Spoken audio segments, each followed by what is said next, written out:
past week, we all watched the chaos unfold when Texas's electric grid threw the entire state into chaos. It was basically the biggest blackout since Brett Kavanaugh celebrated getting on the Supreme Court. But Texas is far from the only state to experience massive power outages.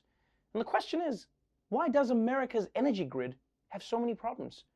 Well, let's find out why in another installment of If You Don't Know, Now You Know.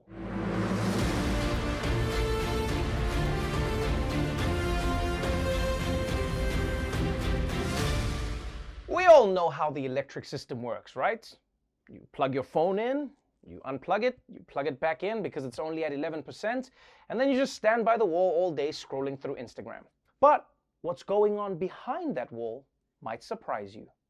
In 1882, on Pearl Street in New York City, Thomas Edison opened the world's first commercial electric grid, lighting up local homes and businesses with cables connected to his power station.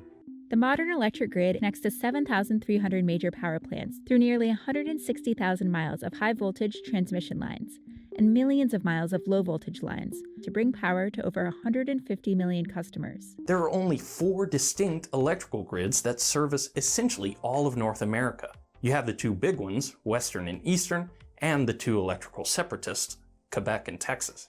The electrical grid is the most massive machine that humans have ever built. Here in the United States, we use something like 5 or 6 times more energy per person than anywhere else in the world. Of course Americans consume that much energy. Americans invented a bike that you have to plug in, doesn't even go anywhere, and costs more than 10 regular bicycles. But yes, the electrical grid is the most massive machine that man has ever built. And it's amazing how it connects the entire continent. I mean, just think, while you're blending a smoothie in your kitchen, Donald Trump is using the same electricity to shred his tax returns. It's actually beautiful when you think about it. Wow. So there's no doubt that this is an impressive system. Unfortunately, much like a tweet from 2010, it hasn't aged well. The U.S. electric grid loses power almost 3 times more often than it did in 1984, much more than any other industrialized nation. Japan loses power an average of 4 minutes a year, but in the Northeast U.S., 214 minutes, and it just keeps getting worse. In 2010 alone, disruptions in our inefficient power grid cost our country in excess of $100 billion.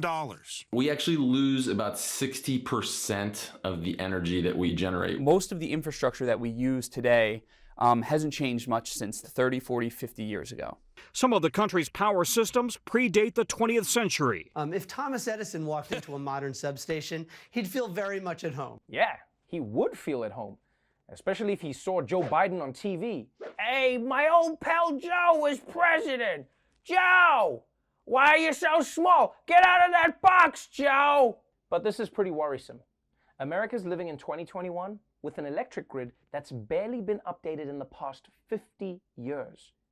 You have to update technology more often than that, people. I mean, imagine trying to get through your life with the first iPhone.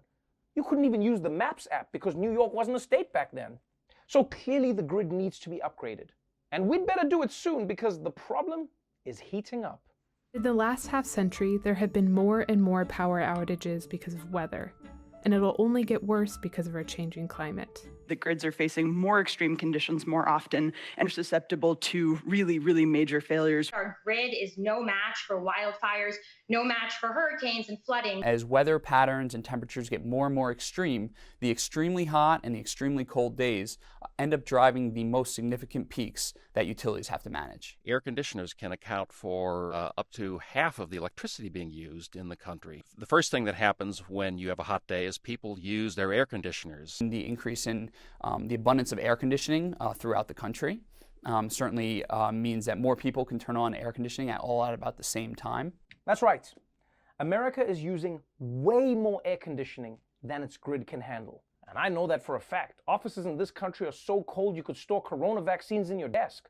And thanks to the extreme temperatures that climate change creates, this problem is only going to get worse. And maybe you're not worried. You know, maybe you're thinking, eventually climate change is going to get so bad that I'll be stuck between a wildfire and a blizzard creating the perfect temperature.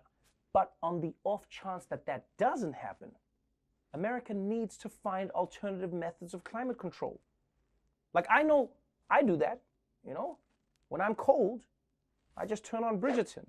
You know, those accents, the decor, Reggae John Page's smolder. Whew! I'm hot already. Okay. But it's not just nature that's putting the electric grid at risk. It's also technology. Of all the critical components of the U.S. infrastructure, the power grid is one of the most vulnerable to cyber attack. Imagine if the critical infrastructure we rely on every single day simply shut down.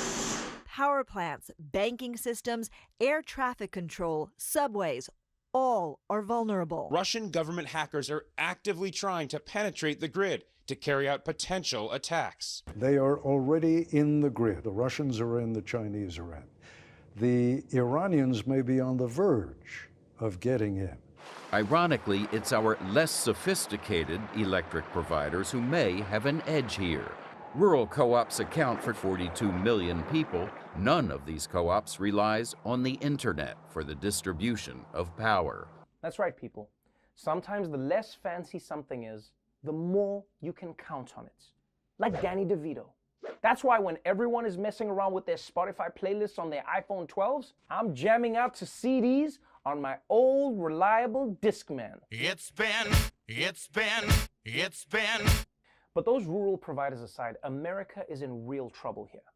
If America's electricity is hacked, that could mean hospitals lose power, the banking system collapses, Boeing planes fall out of the sky, even more than they already do. And there are so many countries already in America's grid that they're probably just arguing over who will actually get to cause the blackouts. What are you doing? Get out of here. We were here first. Get out of here, Russia. You already did an election. Give us something, huh? In fact, you know what they need to do? They need to update the Geneva Conventions for this new kind of warfare. They gotta be like, okay, look, we can bomb each other as much as we want, but can we agree no cutting power when there's a new one division? That's a war crime. So, this is a scary future that the world is facing. But the good news is the United States now has Space Force. I mean, they won't be able to protect the power grid, but if it does go down, someone in space can look down on Earth and be like, yep, it looks like the lights are out down there. Everything's off. And that, my friends, is huge. Now, luckily, hackers haven't done any major damage to America's power grid yet.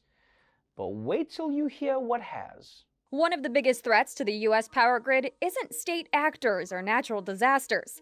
It's that little gray mammal invading your bird feeder. In fact, it's difficult to know the severity of our squirrel sabotage problem because it happens so frequently. Utility industry groups say they're the most common cause of grid trouble. They cause 1 of every 5 outages. One ill-fated squirrel could knock out power for thousands of customers or trip up whole financial markets. Squirrels have short-circuited NASDAQ not once, but twice from the same city in Connecticut. Well. Turns out squirrels have been sabotaging us. And we shouldn't be surprised. I mean, have you ever seen a squirrel? They always look like they're plotting some shit.